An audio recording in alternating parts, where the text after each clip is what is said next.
Hey, how's it going guys? Tech Notice here, and I've had my hand for roughly about 3 days with the iPhone X. Now things are really nice, however there are a couple bugs here that I do want to mention to you guys. I feel like it's a little bit half-baked, and iOS 11 as well.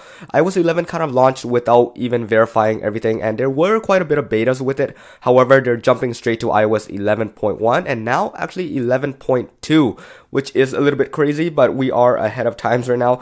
There are a couple bugs, 8 to be exact, that I've been noticing, and hopefully Apple is going to be resolving them in the next couple updates. However, some of them are hardware related, which is really sad, and they might be fixing this up with the iPhone XS or the iPhone X second generation. Well, for this, we're gonna have to deal with it for now. I'm just gonna run through them really quickly for you guys. So the first one here is the lock notification icon right up top here. So usually when you lock your device and you look at it, it would just have the unlock bar. Well, in this case, it actually does it more than every so often. I'm gonna play this video for you guys. It just shows the icon is usually off the screen for some odd reason, and I tried resetting the device a couple times, still doing the same thing. However, there are intermittents where it would do it correctly, but here you guys go.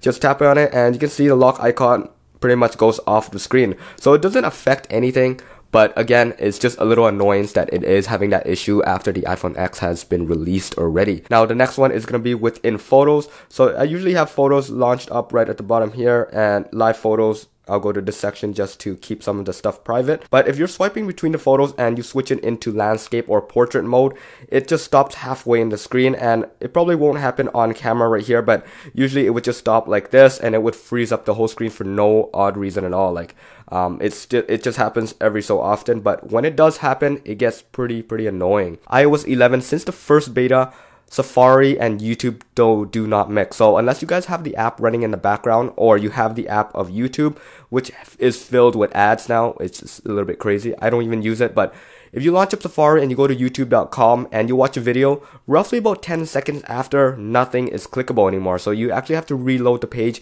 if you want to read the comments, or if you want to read the description, or even access some of the toggles that are on the screen, which is a little bit crazy. So for now, I actually have to download the YouTube app, which is really sad to hear because I do hate the ads, and that's the only way you can actually access some of the 4K videos, and that's pretty much just highlighting this device. But after a while, I'm probably going to be deleting it, and hopefully we can get ad blocker onto Safari, and we can get Safari and YouTube working again on the iPhone X. Now the next one is going to be with Face ID and objects on your face.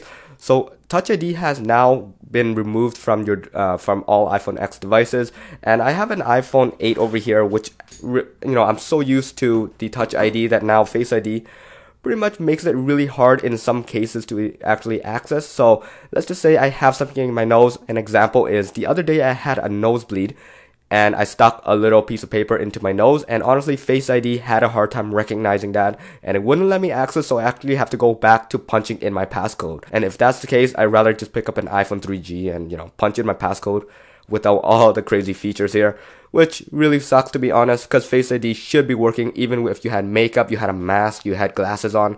How can a little piece of paper like this would not work? It's just mind-boggling. Anyways, moving on, we have the display. So display, we know that Apple has finally moved over to OLED from LCD, and that's a great move because now the blacks are true blacks and the color are true. However, in the direct sunlight, the nits, as you can see, is only roughly about 600 nits, and it's horrible. I'm gonna have a video up very soon regarding that if you guys want to see how it is.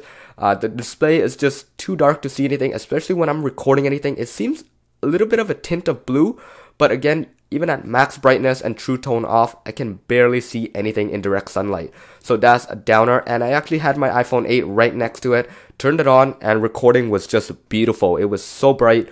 So the LCD is, that's the reason why LCD is still a little bit better than the OLED that's currently on the iPhone X. Again, if you guys want to see the video, just stay tuned. I'm going to be doing a direct comparison between OLED and LCD in my next video.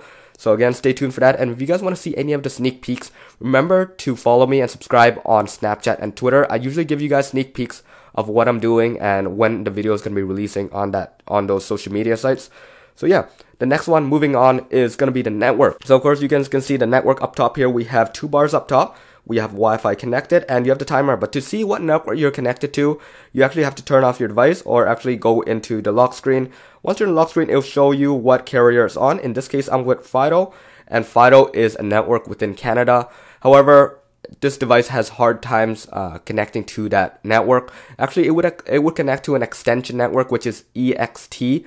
And if you guys can see it within carrier settings, we'll just log in really quickly here. If you go into settings and you go into carriers, you can actually let it automatically search. But if you turn that off, it will show you an EXT, meaning this is going to connect to like an extension of whatever your carrier is. So most likely it's just jumping to another network. And that happens pretty often on this device for some very odd reason. So it jumps onto another carrier and it wouldn't connect to its own file. So here you can see that right now we have Freedom, we have Fido, and we have Fido EXT. We actually have two towers with the extension on it. And that usually connects to an edge server or a 3G network. So it's non-LTE. But usually it automatically likes to pick up on those for no apparent reason. And I find that very odd. So actually now I have to pick which carrier I want. So I have to pick this and leave automatic off. That's very sad. Hopefully Apple can fix all this, because right now, a little bit disappointing there. With the OLED display, it has a blue tint to it and the viewing angle is just horrible. So I have a friend, two friends side by side to me, we're watching a video and they're just questioning why the screen is a little bit blue, a little bit odd, and it's not as clear as what the LCD IPS display is. So switching over to the side, you can actually see that LCD is just so beautiful on camera, while this one just turns a little bit blue, and this is very obvious when I start turning it on a white background here. So pretend you're watching a video at an angle like this, it would be just horrible to see, and some of it are hardware related, so of course this is just the aspect of an OLED display, so you guys have to deal with it for now until Apple has increased their nits and they better perfect their OLED display. This is it. This is my little rant and the 8 problems that the iPhone X is having so far in the last 3 days. If you guys want to see more of these videos on the iPhone X, remember to hit that subscribe button, that like button. Peace out.